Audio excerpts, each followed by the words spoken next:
Eram gatos do vizinho brigando no meu quintal.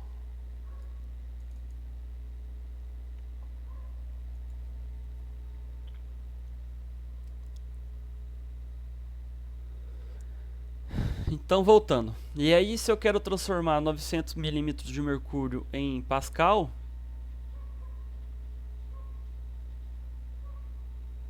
né, eu faço assim, ó.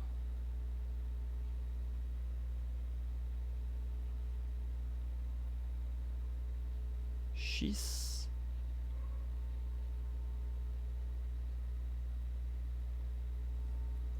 E aí faz a multiplicação. Nem precisa fazer a multiplicação cruzada, né? Já tá. É só isolar o x aqui, né? Esse valor grandão aqui tá dividindo, passa pro outro lado multiplicando. Aí você faz, corta essa unidade, corta com essa. Aí você faz o produto.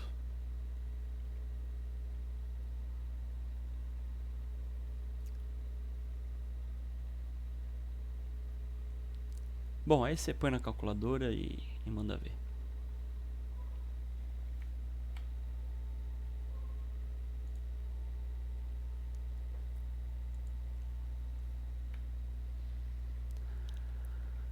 Ai, falta pouco pra bater 1 hora. Vamos lá. Agora a gente vai falar de gás ideal e gás perfeito, né? Existe possibilidade de você vir a se encontrar em uma situação que você vai ter que armazenar um gás, né? E aí, para você manter esse gás seguro, você tem que saber como parâmetros desse gás se relacionam. Que parâmetros são esses, né? Pressão, volume, quantidade de matéria, que é uma medida... quantidade de matéria é uma medida indireta de massa, e principalmente temperatura. E pressão também. E elas se relacionam de uma certa maneira que, se você não souber como elas se relacionar e você for responsável por um armazenamento de gás, você pode vir a causar um acidente muito grave, né? A pressão pode aumentar drasticamente e o recipiente explodir. A pressão pode diminuir drasticamente e a pressão atmosférica pressionar. A pressão pode aumentar drasticamente, o gás ficar preso, o volume manter constante e a temperatura subir de um valor muito alto e derreter as coisas. Então, várias coisas podem acontecer aí, né? Pressão pode diminuir e a temperatura diminuir por consequência, desde que o volume se mantenha constante. Então a gente pode brincar com várias coisas e várias situações. E qual é a equação que relaciona esses parâmetros tão importantes? E como a gente começa a estudar esses relacionamentos? A gente começa a estudar o gás ideal. O gás ideal, ele é um tipo de gás relativamente comum. Você pode ter uma situação de um gás ideal, de armazenar um gás ideal. Mas um gás ideal, ele é basicamente assim, ele é praticamente qualquer gás que tenha bastante energia e que tenha a menor densidade possível, ou seja, a densidade tem que diminuir tendendo para zero. E a gente toma conjectura que não existe interações entre as moléculas que constitui o gás. Não existe interação eletrostática, não existe interação física, não existe transferência de calor entre elas, né? E esse é o modo do gás se comportar. Então, um gás ideal finito é isso, né? Eu posso ter um gás puro só de uma substância, ou posso ter uma mistura desses gases. Eu posso considerar uma porção da atmosfera. A atmosfera como um todo não é gás ideal, não se comporta como um gás ideal. Mas se eu olhar localmente uma região da atmosfera, eu posso considerar aquela região como sendo um gás ideal. Então, um gás ideal finito, de volume V, temperatura T, exerce pressão P em todas as suas porções externas e internas, a relação dessas quantidades é segundo a equação de Clapeyron. A pressão, isso aqui é tudo evidenciado experimentalmente, tá? Essas conclusões aqui são conclusões baseadas em empirismo, né, ou experimentos, né?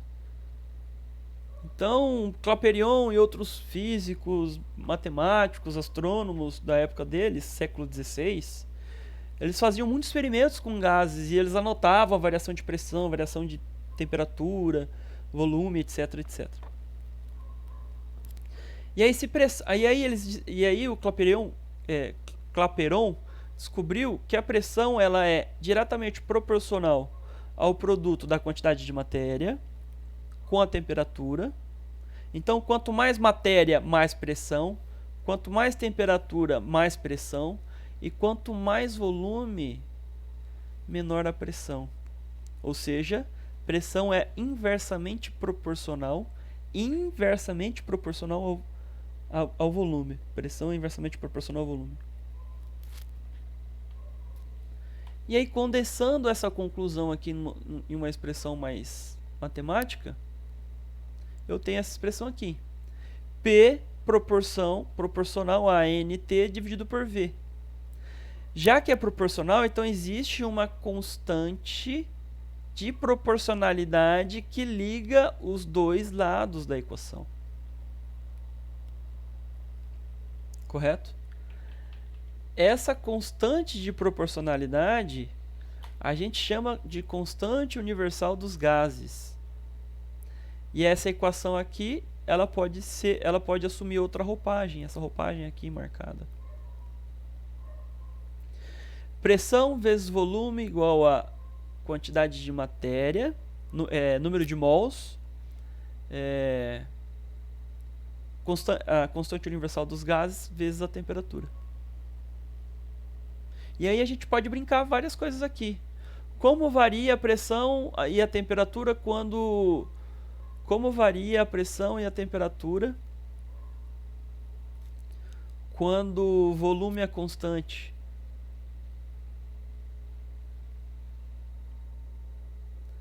Como varia a pressão e volume quando a temperatura é constante?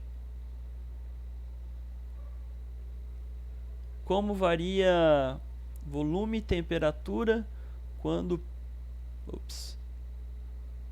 P é constante? E aí vão brincando, tem todas.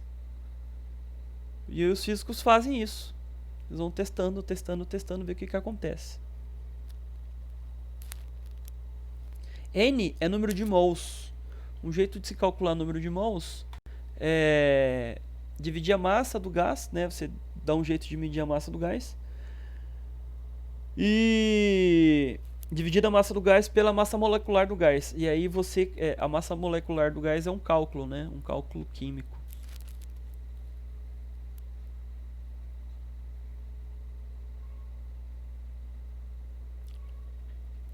E aí, vamos... Eu sei que bateu 22 horas já, mas pressão parcial é bem rapidinho, tá? Pressão parcial é o seguinte. Seja uma mistura de gases formando um gás ideal. Então eu já falei para vocês que um gás ideal pode ser um gás puro, só de uma substância, ou uma mistura de substâncias. Se ele é uma mistura de substâncias, então cada uma dessas substâncias também é um gás ideal. Porque se uma dessas substâncias não for gás ideal, a mistura não é gás ideal. Então eu tenho gás 1, gás 2, gás K, que tem número de mols 1, número de mols 2, número de mols K. Todos esses gases, se é uma mistura, Então, todos esses gases têm a mesma temperatura e o mesmo volume. É uma mistura homogênea, né?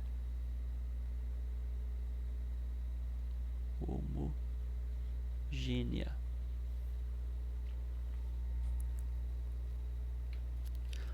Logo, o número de mols dessa mistura de gases é a soma dos números de mols de cada um desses gases, né? E aí o que eu faço? Chuveirinho.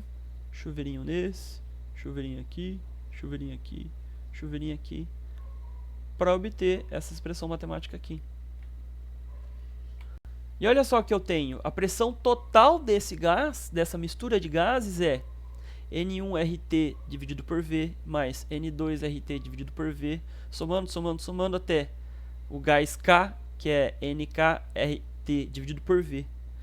Cada uma dessas parcelas é a pressão devido a cada um dos gases que está na mistura. Então, cada um dos gases que está na mistura produz uma porção de pressão. Quando eu somo cada uma dessas porções de pressões, eu tenho a pressão total da mistura. Pressão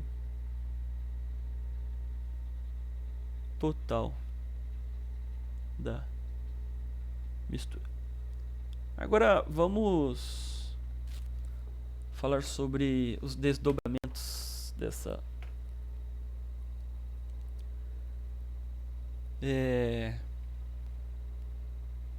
webconferência. Primeiro, amanhã eu vou disponibilizar uma lista de exercícios. Vocês já podem fazer exercícios do livro. Eu vou disponibilizar uma videoaula assíncrona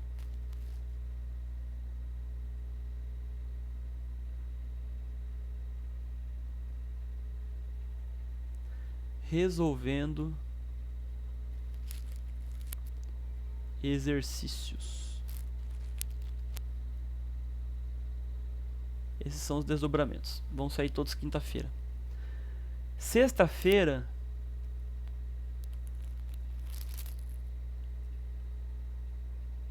primeira avaliação.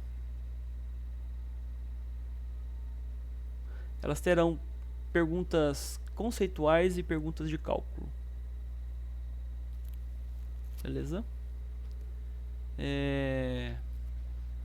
Eu acho que esses são os desdobramentos, só esses mesmo. E aí o que eu recomendo? Ah, professor, você não deu nenhum exercício nem nada, enfim. Concordo, mas esses veem que é muito conteúdo e não dá nem tempo de fazer exercício. O livro já está no Moodle. Já está no Moodle. Aqui, ó.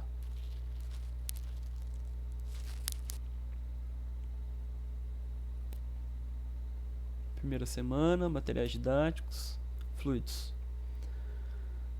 Então você vai ver aqui, ó, no livro, ele tem alguns exercícios resolvidos, alguns exemplos. Você pode resolver eles. Então, o desdobramento que eu ponho aqui para vocês. Primeiro de tudo, esse gráfico não tem nada a ver com esse exercício, tá? Esse gráfico tem a ver com essa equação aqui. Porque fica... dá a entender que tem relação, né? Considere...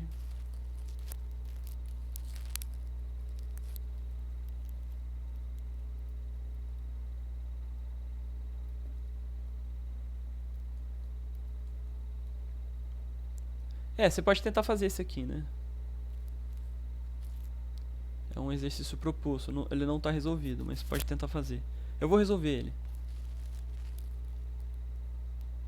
Isso aqui você pula, princípio Pascal, pula, pula, pula, pula, pula. Pula, pula, pula. Aqui você pode fazer, ó. Um cilindro contendo oxigênio gasoso a temperatura de 17 graus, pressão de 10 atm, lá.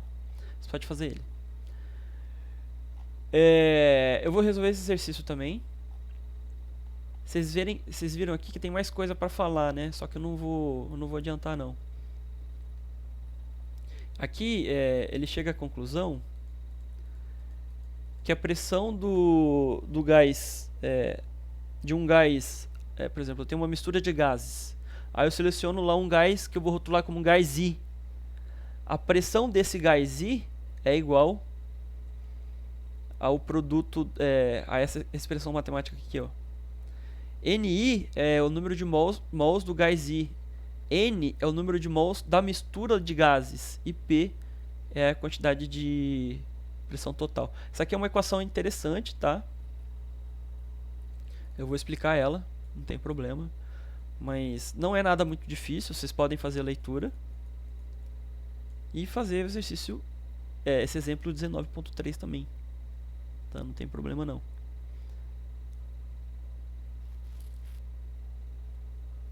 O exemplo 19.4 pode fazer também. E é isso. E tem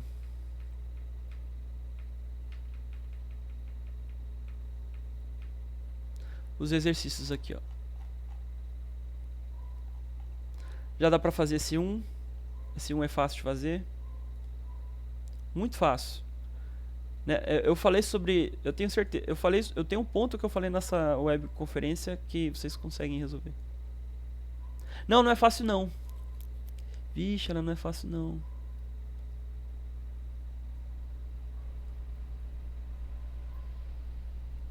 Não, ela não é fácil não. Tem que pensar.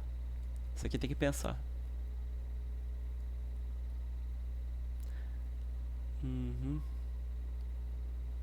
O 3 pode fazer.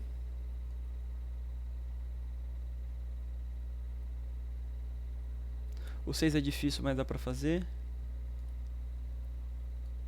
É isso. Todas dão pra fazer aqui. Beleza? Então, obrigado aí pelo comparecimento. Final de semana finalmente começou. Tchau, gente.